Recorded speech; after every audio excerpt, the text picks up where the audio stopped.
महाराज, गरुड़ के संस्कार तो आप देख ही चुके हैं और शेष उन्हीं के भाई हैं। मैं आपसे विनती करती हूँ, आप इन सभी पे अपनी कृपा कीजिए।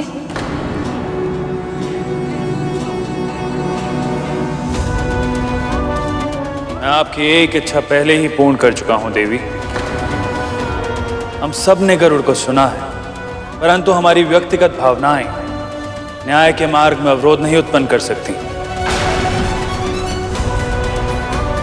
मैं अपने धर्म का पालन करूंगा देवी, और शनि दरबार में इन सब के भाग्य का निर्धारण भी वैसे ही होगा जैसे आज तक होता आया है, उचित प्रक्रिया के माध्यम से।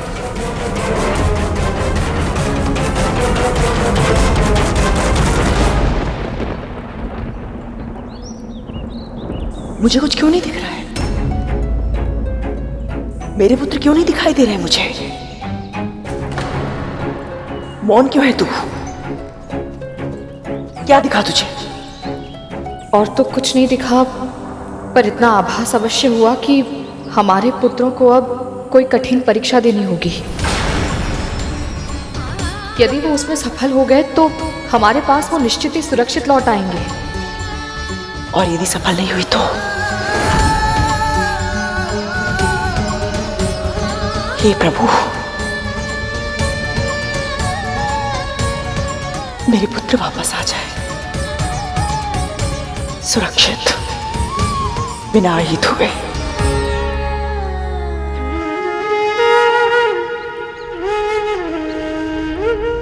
गरुड़, सही कहा तुमने। मेरे जीवन की परिस्थितियों ने मुझे कठोर बना दिया है, परंतु ये कठोर आज तुम्हें केवल इसलिए क्षमा नहीं करेगा क्योंकि तुमने अपनी मां की कथा स्मरण करके हमें सुनाई है। मैं तुम सबके हृदय, आत्मा और मस्तिष्क की गहराइयों में झांकूंगा।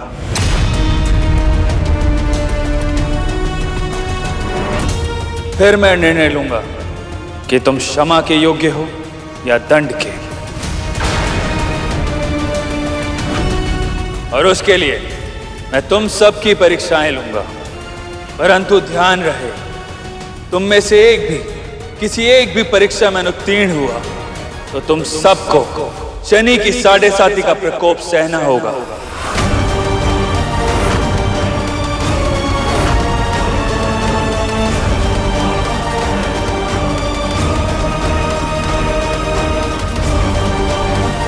मैं आप सबको सुरक्षित लेकर जाऊंगा यहां से।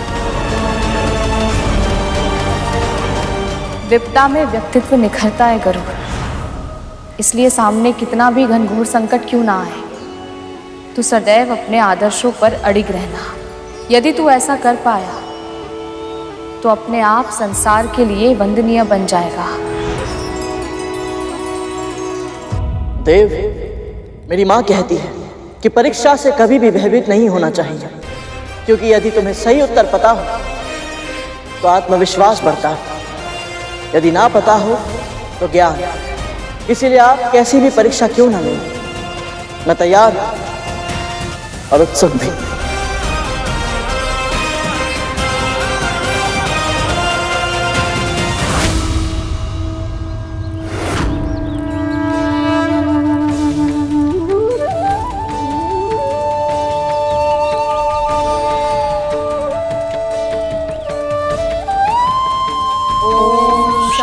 शनिश्चराय नमः।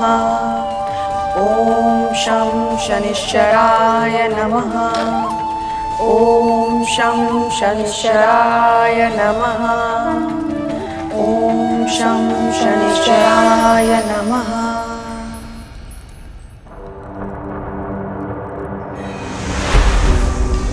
प्रथम परीक्षा के रूप में मैं तुमसे कुछ प्रश्न करूंगा गरुड़, और इस कर्पूर के पूर्ण तरह जल जाने से पहले तुम्हें उन सभी के उत्तर देने होंगे। जो आज्ञा शनिदेव। पहला प्रश्न, जिस जल में सब कुछ घुल जाता है वो क्या है जिसमें जल स्वयं घुला हुआ है? वायुमंडल। और वायुमंडल किसमें घुला हुआ है? स्वर्ग में। और स्वर्ग? स्वर्ग और सभी शेष लोग वैकुंठ में घुले हुए हैं देव। वैकुंठ, वो किसमें घुला हुआ है?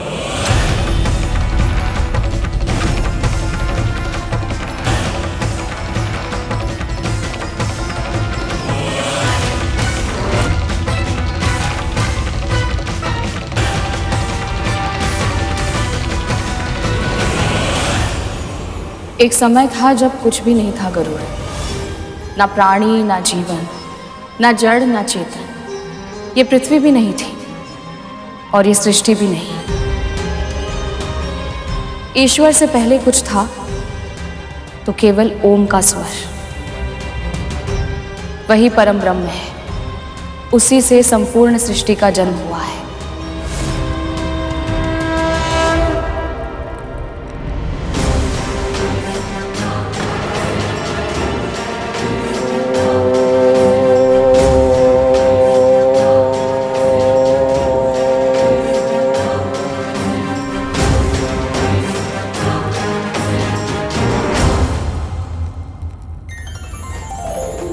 जब कुछ नहीं था तब ओम था।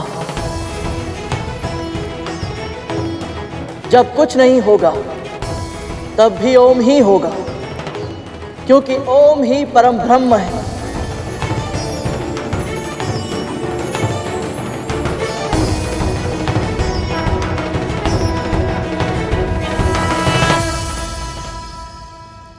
तुम अपनी पहली परीक्षा में सफल हुए गरुड़।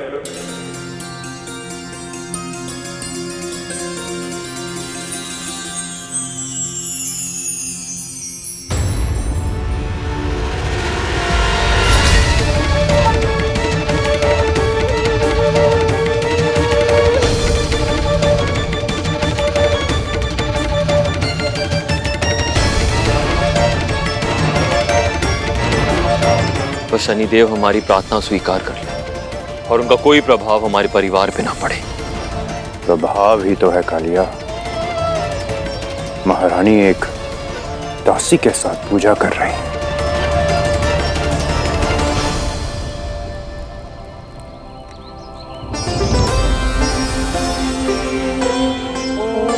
शं शनिश्चराय नमः। लगता है तुम्हारी माँ और विमाता को आभास हो चुका है कि तुम संकट में हो। उनकी प्रार्थनाओं की ध्वनि मुझ तक पहुंच रही है। ओम शं शनिश्चराय नमः। मां से कभी कुछ नहीं छिपता। न जाने कैसे वो मेरे बिना कुछ बताए सब कुछ जान जाती है। दूसरी परीक्षा और अधिक कठिन है गरुड़।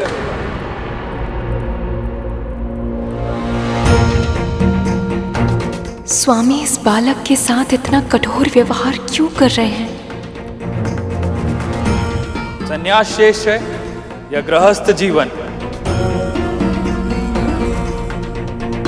इस प्रश्न का सही उत्तर जानने के लिए तो मैं भी उत्सुक हूँ।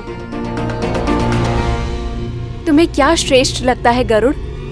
मेरी दृष्टि में गृहस्थ जीवन अधिक श्रेष्ठ है देव। क्यों? कहा तो ये जाता है कि ईश्वर को जानने के लिए पहले स्वयं को पहचानना पड़ता है और स्वयं को पहचानने के लिए संन्यास अनिवार्य है। जैसे कि आपने कहा, एक सन्यासी के लिए अंतिम लक्ष्य होता है ईश्वर या परम सत्य की खोज करना। पर यह खोज तो एक गृहस्थ भी कर सकता है देव। कैसे गरुड़? गृहस्थी के बंधन में बंधा होता है। उसे अपने साथी की और अपने बच्चों की चिंता होती है। परंतु सत्य की खोज तो वो कर सकता है जो स्वतंत्र हो। किसी की चिंता करना बंधन नहीं, प्रेम होता है देव। प्रेम भी तो एक बंधन ही है गरुड़। क्षमा करे देव, यदि प्रेम निस्वार्थ भाव से किया जाए तो बंधन नहीं होता। ऐसा मानने के लिए तुम स्वतंत्र हो गरुड़, पर इसको सिद्ध करने के लिए कोई उदाहरण दे सकते हो?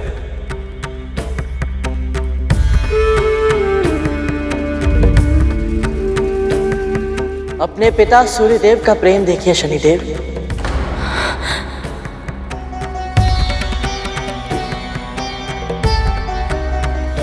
चाहे फूल हो या कांटे, सूर्यदेव समान रूप से सभी को अपनी धूप, अपनी ऊर्जा देते हैं ताकि संसार को जीवन शक्ति मिल सके। पवन देव बिना किसी भेदभाव के सभी को वायु देते हैं। बादल वर्षा और चंद्रदेव शीतलता देते हैं। संपूर्ण प्रकृति हर क्षण अपने उदाहरण से हमें यही संदेश देती है कि प्रेम निस्वार्थ होना चाहिए। जैसे ये सब करते हैं, ये सभी अपना कर्तव्य बिना किसी अपेक्षा के निभाते हैं। इन्हें इसके बदले किसी से कुछ नहीं चाहिए, इसीलिए ये सब बंधन में नहीं है, पूरी तरह स्वतंत्र है।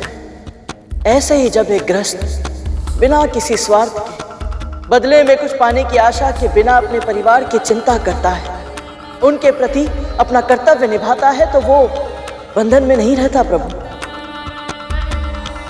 ऐसा गृहस्थ सहज प्रयास से ही परम सत्य अर्थात ईश्वर को पा लेता है। परंतु गरुड़, एक सन्यासी भी तपस्या करके ईश्वर को पा लेता है, तो गृहस्थ सर्वश्रेष्ठ कैसे हुआ? जब एक सन्यासी ईश्वर को ढूंढने के लिए धर्म के मार्ग पर चलता है तो वो अकेला रहता है, पर जब एक गृहस्थ भक्ति के मार्ग पर चलता है तो उसके साथ पूरा कुटुंब ईश्वर के पथ पर अग्रसर हो जाता है। सन्यासी का ज्ञान बस उसी तक सीमित रहता है, और जो ज्ञान गृहस्थ अर्जित करता है उसे अपने परिवार के साथ, पास पड़ोसियों के साथ, संबंधियों के साथ बांटता है। उस कुटुंब की परंपरा के रूप में यह ज्ञान आने वाली कई पीढ़ियों तक पहुंचता है। इसीलिए मेरा मानना यह है देव कि सन्यासी आदरणीय होता है, पर उससे भी कहीं अधिक श्रेष्ठ गृहस्थ होता है।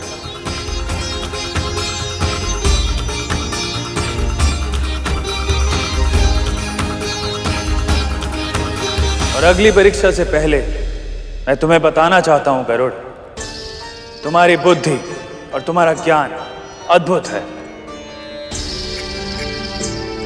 तुमने अपनी मां के कहे एक एक शब्द को अपने मन में संजो के रखा है, और जीवन जब जब तुम्हारे सामने चुनौतियां प्रस्तुत करेगा, ये कुशलता तुम्हारी सबसे बड़ी सहायक सिद्ध होगी। और अब मेरा अंतिम प्रश्न, तुम्हारी मां सदैव अच्छे कर्म करती है, कभी किसी का बुरा नहीं किया उन्होंने, फिर भी उनके और उनके पुत्र के भाग्य ने उन्हें दास बना दिया।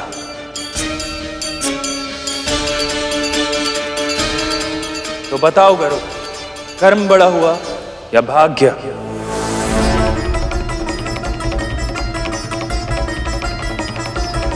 मैं महर्षि कश्यप की पत्नी विंता अपनी बहन कद्रू की दासता स्वीकार करती हूँ। मैं महर्षि कश्यप और मां विंता का पुत्र गरुड़, मेरी विमाता महारानी कद्रू और उनके 1 सहस्त्र पुत्रों की दासता स्वीकार करता हूँ।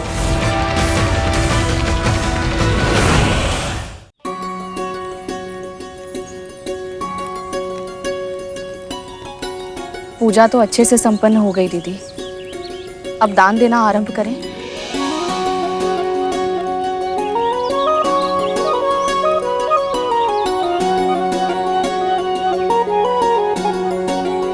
ये काली उड़द की दाल, काले तिल और नीलम रत्न है। बस मुझे इतना आशीर्वाद दीजिए कि शनि देव के ग्रह से मेरे पुत्र सुरक्षित लौट आए। जैसा तुम चाहती हो वैसा ही होगा पुत्री। शनिदेव तुम्हारे पुत्रों पर कृपा करें, उन्हें सुरक्षित अपने ग्रह से निकल जाने दें। बाबा, ईश्वर की प्रेरणा से मेरी ओर से ये छोटी सी भेंट स्वीकार करें। आशीर्वाद में कुछ विशेष नहीं मांगोगे पुत्री? आपको जो उचित लगे अपनी पुत्री समझकर दे दीजिए। अद्भुत पुत्री, अद्भुत। जो मांगता है उसे बस वही मिलता है जिसकी उसने इच्छा व्यक्त की है, पर जो नहीं मांगता उसे ईश्वर वो सब कुछ देते हैं जो उसके लिए उचित होता है। तुम निश्चिंत रहो, शनिदेव तुम्हारी प्रार्थना अवश्य स्वीकार करेंगे। तुम्हारे पुत्र को कभी कोई हानि छू कर भी नहीं जाएगी। ऐसी बातें करके विंता क्या सिद्ध करना चाहती है कि उसका पुत्र प्रेम मुझसे अधिक निस्वार्थ है। आइए बाबा, अपना स्थान ग्रहण कीजिए, भोजन कर लीजिए।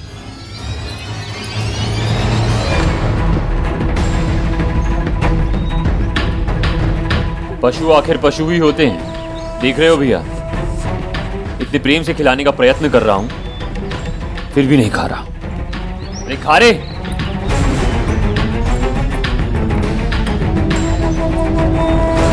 उसे भी वश मत करो, मैं खिलाती हूँ।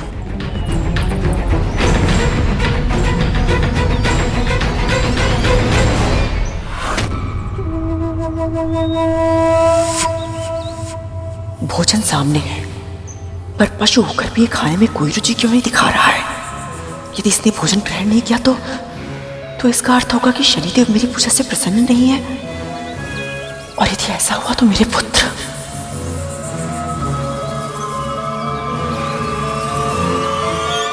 कर्म बड़ा है या भाग्य, ये विवाद तो बहुत लंबे समय से चला आ रहा है प्रभु। सत्य तो ये है कि ये प्रश्न मैंने स्वयं से और अपनी माँ से कई बार किया है कि हमारा जीवन ऐसे क्यों है। पर मेरी माँ कहती है कि जो जिसके योग्य होता है ईश्वर उसे वही देते हैं। हम में से अधिकतर व्यक्ति कई बार एक पल ठहर कर जब अपने आप को देखते हैं तो हम यही सोचते हैं कि ऐसा कठिन जीवन हमें क्यों मिला। पर कालांतर में सच्चे और परिश्रमी व्यक्ति के लिए जीवन की वही कठिनता सबसे बड़ी संपत्ति बन जाती है। इसका सबसे बड़ा उदाहरण है मेरे अरुण भैया, जिनके भाग्य में अर्धविकसित अवस्था में जन्म लेना लिखा था।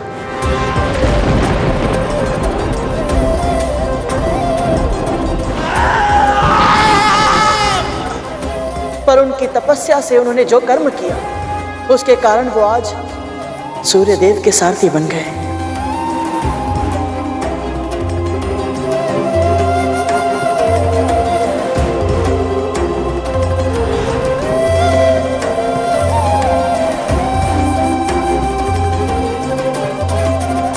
इससे यही सिद्ध होता है देव कि भाग्य में जो लिखा है वो महत्वपूर्ण नहीं है।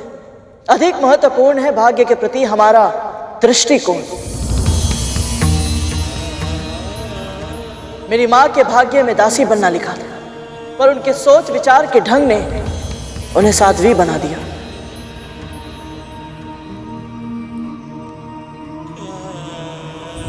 दृष्टिकोण हमारा विषय नहीं है गरुड़। प्रश्न का उत्तर दो, कर्म बड़ा है या भाग्य?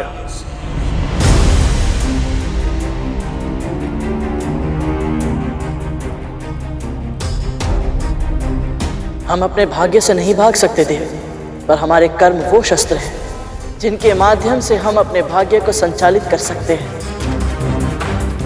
क्या तुम्हें पूरा विश्वास है कि भाग्य को बदला भी जा सकता है? यदि हमारे कर्म अच्छे होंगे तो हो सकता है कि हम अपने भाग्य को भी बदल पाए। गरुड़, तुम्हें अपने कहे एक एक शब्द को उदाहरण के साथ सिद्ध करना होगा, अन्यथा तुम्हारा उत्तर स्वीकारा नहीं जाएगा और तुम इस परीक्षा में असफल हो जाओगे।